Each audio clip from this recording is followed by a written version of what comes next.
신약 성경 마가복음 12장 35절에서 37절입니다. 예수께서 성전에서부터 함께 있습니다. 시작. 예수께서 성전에서 가르치실세 대답하여 이르시되 어찌하여 서기관들이 그리스도를 다윗의 자손이라 하느냐. 다윗이 성령에 감동되어 친히 말하되 주께서 내 주께 이르시되 내가 내 원수를 내 발 아래에 둘 때까지 내 우편에 앉았으라 하셨도다 하였느니라. 마지막 절입니다. 다윗이 그리스도를 주라 하였은즉 어찌 그의 자손이 되겠느냐 하시니 많은 사람들이 즐겁게 듣더라. 아멘, 아멘. 오늘의 제목은 성전 안에서 질문하시는 예수님입니다. 다시 한번 말씀드리면 성전 안에서 질문하시는 예수님입니다. 오늘의 하나님 말씀 들으실 때에 오늘 큰 은혜가 있으시길 예수 그리스도의 이름으로 축복합니다. 여러분, 예수님은 하나님의 아들이세요. 여러분, 하나님의 아들이시라는 것은 하나님의 그 능력, 그리고 하나님의 본질, 그리고 하나님의 성품을 다 그대로 갖고 계시다는 거예요. 그분은 육체로 오셨고 이 시간과 공간 안에 있는 이 세상 가운데 어떻게 보면 뚫고 들어오신 것이죠. 그분은 들어오셨을 때에 이 세상 안으로 오셨을 때에 때로는 질문하실 때가 있으셨어요. 여러분, 예수님은 하나님의 아들이셨어요. 아시고 질문하셨어요. 오늘 특별히 성전 안에서 질문하시는 부분을 우리가 볼 수 있습니다. 우리 다윗의 자손이라는 그 의미 한번 다시 한번 기억하시면서 오늘 말씀 이해되시는 시간 되시길 바랍니다. 35절 다시 한번 있습니다. 시작. 예수께서 성전에서 가르치실세 대답 질문하여 이르시되 어찌하여 서기관들이 그리스도를 다윗의 자손이라 하느냐. 예수님께서는 이 땅에 오셨을 때 가르치셨어요. 또 치유하셨어요. 또 전파하셨어요. 이 가르침과 치유와 전파의 이 삼중 사역을 늘 하셨습니다. 성령의 인도하심으로 말미암아 늘 그분은 하나님 나라를 직접 선포하시고 또 하나님 나라를 직접 치유하시면서 보여주셨어요. 근데 오늘의 장면은 성전 안에서 가르치시는데 이 한글 성경엔 잘못되는 것이 대답하여가 아니라 질문이에요. 주님이 질문하여서 물어보세요. 어찌하여 왜 서기관들이 그리스도를 다윗의 자손이라 하느냐. 제가 좀 전에 말씀드렸던 것처럼 주님은 아시면서 질문하세요. 주님은 하나님의 아들이시기 때문에 주님의 말씀은 그대로 이루어져요. 그리고 주님의 말씀은 의도가 있는 계시의 말씀이라는 것을 기억하시길 바래요. 그래서 당시 유대인들의 상황을 보시자면은 그리스도, 이것은 그리스 말이에요. 기름 부으심 받은 자. 누가 기름 부으심 받을 수 있습니까?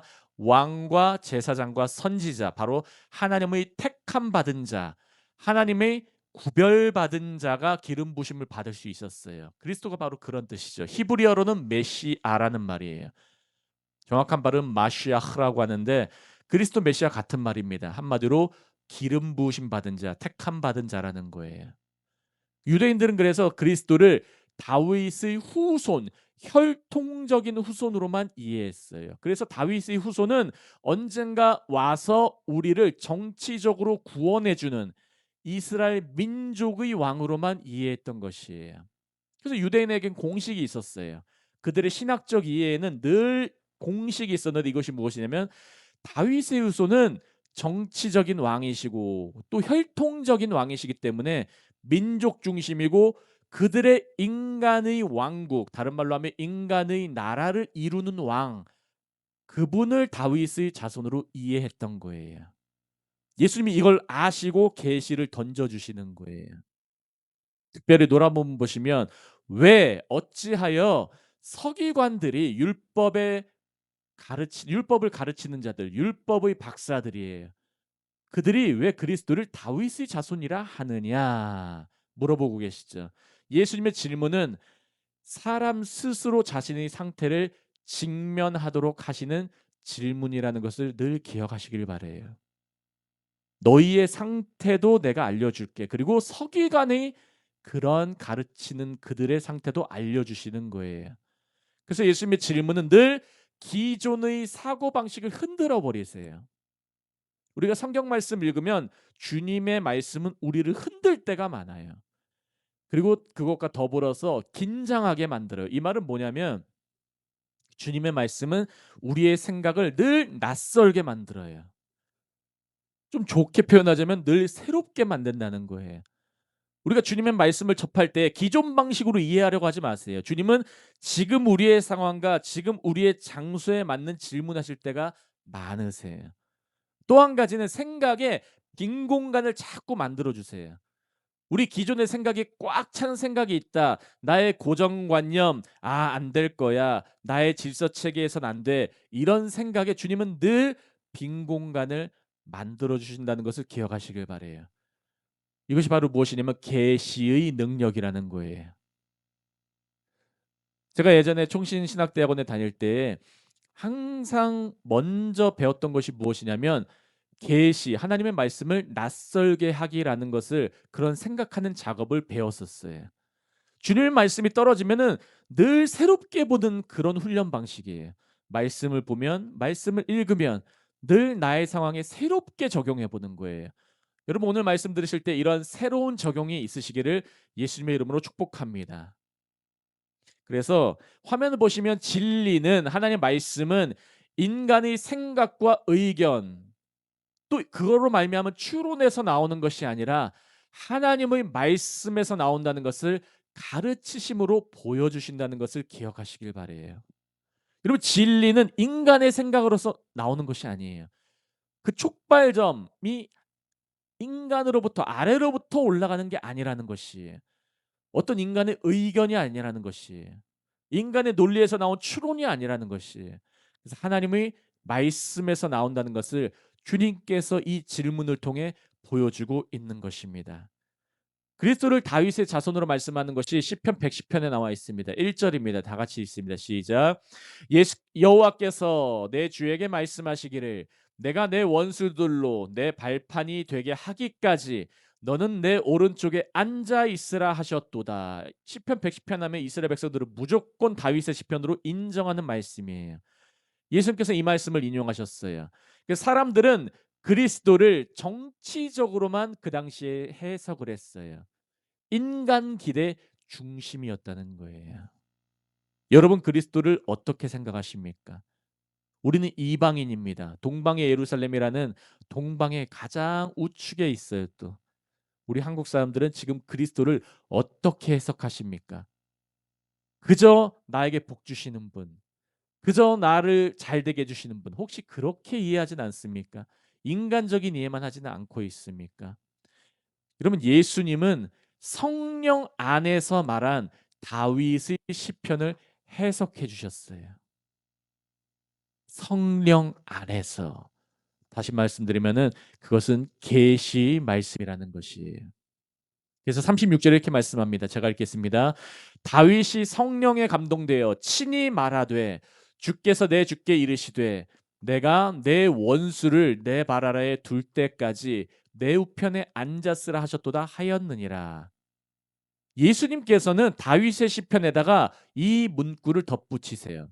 다윗이 성령에 감동되어 친히 말하되 영어로는 by the Holy Spirit이라고 하는데 그냥 성령에 의해서 말하는 거예요. 이 말이 다윗이 말한 게 아니라 성령이 다윗을 통해서 말했다는 거예요. 아멘. 여러분 기억하시길 바랍니다. 다윗의 인간적인 왕으로서 말한 것이 아니라 인간의 견해와 인간의 추론이 아니라 그 말은 성령 하나님의 말씀하신 거야라고 예수님께서 인쳐 주시는 장면이신 거예요. 그래서 이 말씀을 직역하시자면 다윗이 성령 안에서 말했다. 이렇게 예수님께서 다시 한번 짚어 주시는 거예요. 이 말씀을 읽은 그 당시에 마가복음을 읽었던 유대 독자들의 이해가 어땠을 것이냐? 그것은 다윗은 단순히 왕의 의견을 말한 것이 아니라 성령께서 다윗을 통해 말씀하신 것이구나. 그들의 이해는 이제 성령께서 하신 말씀이구나. 이해되는 말씀이 되는 것입니다.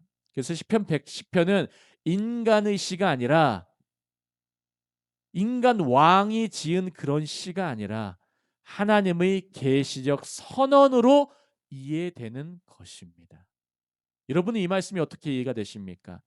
하나님의 말씀으로 이해가 되십니까? 아니면 사람의 견해로 지식적으로 이해가 되십니까? 그 내용을 보자면 성령이 말씀한 그 내용이 노란 부분 제가 다시 한번 읽어 드리겠습니다. 주께서 내 주께 이르시되 내가 내 원수를 내 발 아래에 둘 때까지 내 주편에 앉았으라 하셨도다 하였느니라. 다윗이 말하기를 주께서, 앞에 처음에 나오는 주께서는 여호와라는 말이에요.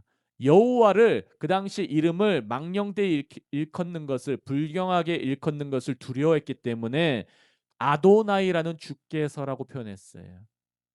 근데 내 주께 이르시되, 그 주께가 누구냐라는 거예요. 하나님, 우리는 지금 하나님을 아버지라고 부르면서 그 아도나이라는 여호와를 말씀하는데, 그러면 또 다른 내 주께는 누구냐? 그분이 그리스도다. 예수님께서 논리적으로 해석을 해주시는 거예요. 그래서 예수님은 시편 110편을 통해서 그리스도는 다윗보다 높으신 분이다라는 초월성을 설명해 주고 계세요. 여호와의 주와 그 또 내 주라고 한 다윗도 왕이고, 사무엘하 7장을 보시면은 다윗의 영원한 언약을 하나님께서 말씀하고 계세요. 근데 그 다윗보다 더 높으신 분이 그리스도시다 말씀해 주고 있는 거예요. 그리고 또한 그리스도는 하나님을 우편에 앉는다라는 주되심, 다른 말씀으로 하면 하나님의 우편에 앉아 계신다는 말은 초월성뿐만 아니라 주되심을 나타내요. 단순히 공간을 말씀하는 것이 아니라 다스리시는 하나님. 여러분, 지금 예수님은 하나님 보좌 우편에서 이 땅을 다스리고 계십니다. 믿으시기 바랍니다. 또 그뿐 아니에요. 그리스도는 단순히 인간의 왕이 아니라는 것을 말씀하는 거예요. 그리스도는 하나님의 권위를 갖고 계신다, 주님께서 말씀하고 있는 것입니다. 이 세 가지를 다 요약하자면 이것은 개인 해석이 아니라 성령의 말씀이고, 바로 하나님의 영이 말씀하시는 거고, 인간 다윗, 인간 왕을 통해서 성령께서 계시하시는 말씀이다라고 하는 거예요. 이 말씀을 그래서 한 문장으로 요약하자면, 하나님의 말씀인 성경은 성령의 말씀이다라고 예수님께서 말씀하고 계시는 거예요. 성령의 말씀. 여러분, 우리 오늘도 이 말씀을 듣고 있는 것입니다. 마지막 37절 다 같이 읽습니다. 다윗이 시작. 다윗이 그리스도를 주라 하였은즉 어찌 그의 자손이 되겠느냐 하시니 많은 사람들이 즐겁게 듣더라. 앞에 부분 먼저 보시면 다윗이 그리스도를 주라 하였은즉, 우리가 보는 다윗과 유대인들이 듣는 다윗은 완전히 달라요. 유대인들에게 다윗은 언약의 완성이 되는 왕이에요. 그래서 언제나 그렸던 것이 다윗 왕국, 다윗 왕국, 언약 백성, 우리가 반드시 경험할 하나님의 바로 그 나라. 그런데 그것이 인간의 나라, 메시아 왕국은 언제나 다윗의 왕국인데 이스라엘 라엘에게만 특정되는 나라. 그렇게 이해했다니까요. 그 예수님께서 다시 한번 그들의 고정관념, 인간의 그러한 생각을 완전 바꿔버리시는 거예요. 다윗이 그리스도를 주라 하였는데 그럼 어떻게 그의 자손이 되겠니? 하고 물어보시는 거예요. 예수님께서 결론 내주시는 것은 그리스도를 단순히 다윗의 자손으로 이해할 수 없다는 거예요.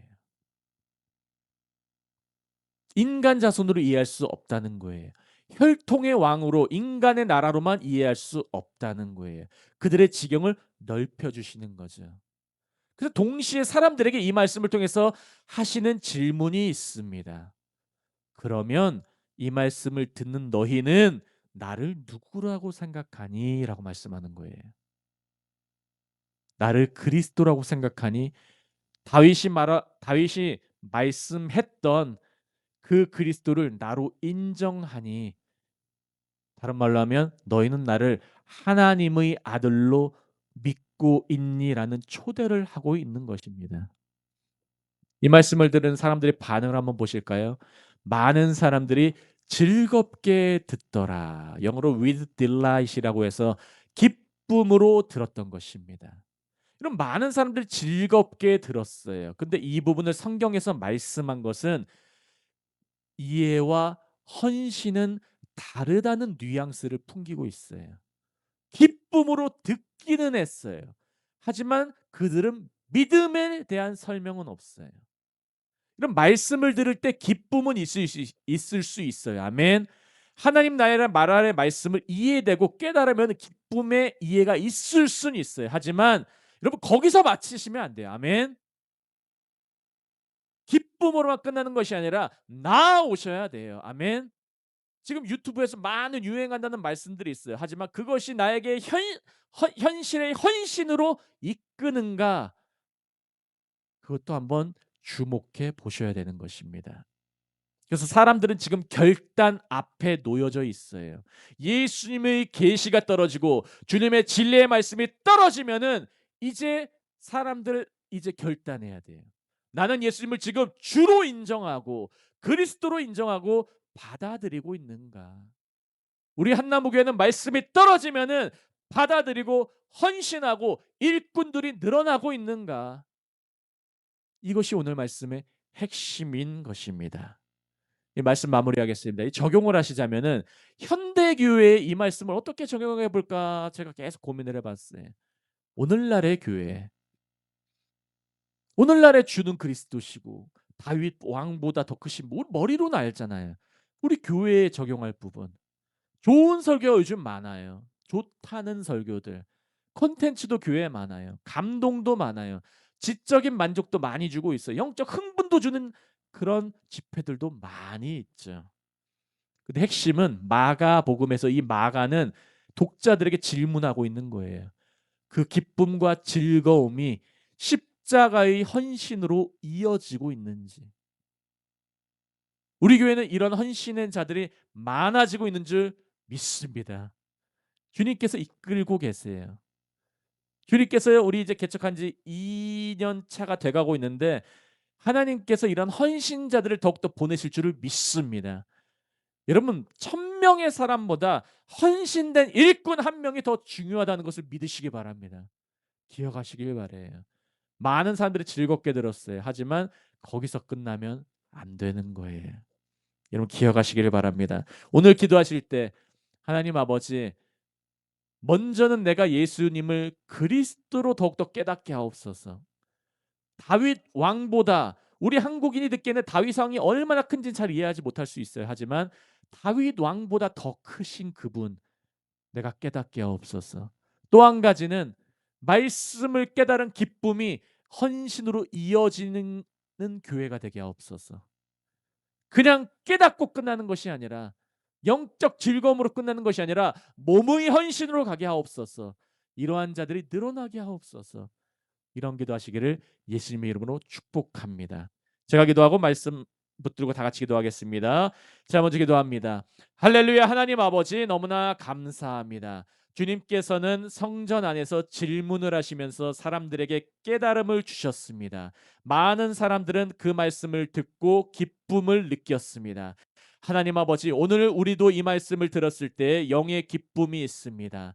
하나님 아버지, 그렇지만 마가복음을 통하여서 우리가 다시 한번 이 기쁨이 십자가의 헌신으로 이어질 수 있도록 역사하여 주시옵소서. 우리 한나무교회 많은 헌신자들 나올 수 있도록 붙들어 주시옵소서. 하나님의 비전에 사로잡힌 우리 한국인과 외국인이 더욱더 늘어날 수 있도록 주님의 영의 축복이 넘치도록 주님 채워 주시옵소서. 우리 함께 기도합니다. 하나님 아버지, 우리의 기도에 능력 있게 하옵소서. 우리의 기도에 이루어짐이 있게 하여 주시옵소서. 수십 년 동안 기도하는 기도 제목들, 그리고 함께 눈물로써 하는 기도 제목들 이루어지는 역사 함께 보고 주님의 간증이 넘치는 교회 되게 주님 붙들어 주시옵소서. 감사하며 모든 말씀 살아계시고 역사하시는 예수 그리스도의 이름으로 함께 기도합니다.